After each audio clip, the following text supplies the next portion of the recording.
जो मैं क्वेश्चन और आप लोगों को बता रहा हूँ, इसके बाद एक एग्जाम होगा, आप लोगों को ध्यान से सुनिएगा। मैं हर एक चीज बता रहा हूँ, अलग से कुछ नहीं आएगा कि अलग से आएगा, ठीक ना। तो कितने डेसिबल होना चाहिए? 90 डेसिबल 8 घंटे की ड्यूटी के लिए।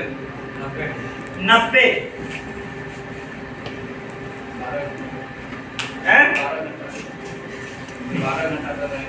देखो 12 घंटे एक्चुअल में अलाउ नहीं है।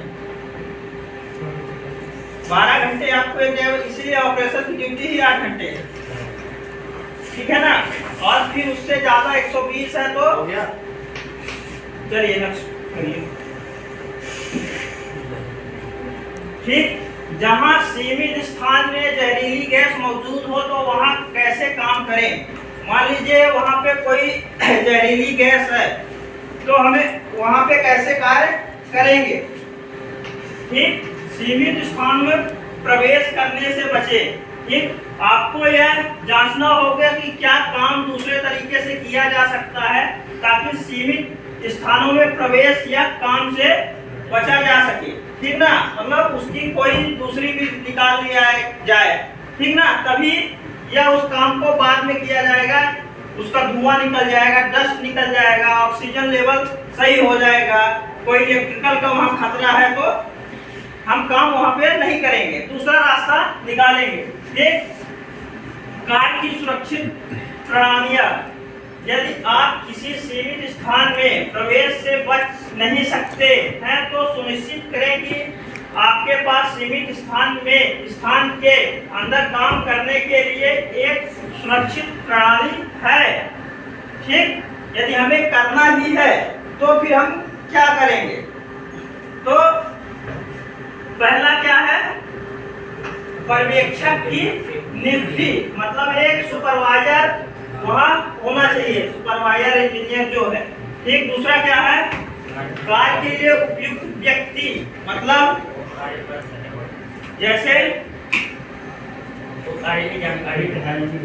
मतलब जो कार्य कर सकता है। यदि वहाँ वेल्डिंग का काम है तो वेल्डर ही काम करे, जिसका जो काम है। यदि इलेक्ट्रिकल का काम है तो इलेक्ट्रीशियन ही करे, जो उसके लिए नियुक्त किया गया है वही करेगा। ठीक, तीसरा क्या है? वेंटिलेशन का प्रावधान, मतलब इसका मतलब क्या है? हवा आने जाने का रास्ता है, एग्जॉस्ट फैन लगा लेते हैं, ठीक है। फिर क्या है? कौन सा हो गया? हवा का परीक्षण, मतलब वही है कौन सी गैस है, कितना ऑक्सीजन लेवल है, वही सारी चीजें हैं। ये फिर विशेष उपकरण एवं प्रकाश व्यवस्था का प्रावधान। ठीक, प्रकाश की व्यवस्था करेंगे। ठीक, जैसे कन्फाइंड स्पेस में 24 वोल्ट डीसी लैंप का यूज करते हैं, तो यदि हमें जरूरत है वहाँ प्रकाश कम है तो हम लोग क्या करेंगे? एक्स्ट्रा प्रिकॉशन तो लेंगे ही, तो लैंप लेंगे, ठीक ना। फिर क्या है? श्वास उपकरण का प्रावधान, वही है। यदि वो है तो SCBA लेंगे, यदि हमें काम करना है वहाँ ऑक्सीजन लेवल वो है तो SCBA हम लगाएंगे, रखना है। आपातकालीन व्यवस्था की तैयारी, मतलब इमरजेंसी के लिए भी हमें वहाँ तैयार रहना है। कुछ हो जाता है तो क्या करेंगे? यदि फायर का है तो फायर टेंडर बुला के रखेंगे, एम्बुलेंस बुला के रखेंगे, क्योंकि काम यदि जरूरी है तो, ठीक है ना। बचाव हार्नेस का प्रावधान, ठीक, वही रेस्क्यू करने वाली भी टीम होनी चाहिए। यदि आदमी अंदर गया है और किसी कारण उसको चक्कर ही आ गया तो कोई जो रेस्क्यू करता है, जानता है, वही कर सकता है ना, कि कोई भी कर सकता है, तो उसका प्रावधान होना है। और कम्युनिकेशन, संचार, जैसे कोई आदमी अंदर गया है तो उसके यहाँ पे एक रस्सा बांध देते हैं, एक सीट रहती है कि कब आदमी गया है, कब आया है। तो क्या होता है, जब उसके कमर में रस्सा बांध देते हैं तो उससे बीच बीच में पूछते रहते हैं क्या है, ठीक है, तो उधर से रस्सा हिला देता है, क्योंकि सुनाई तो देता नहीं कन्फाइंड स्पेस में।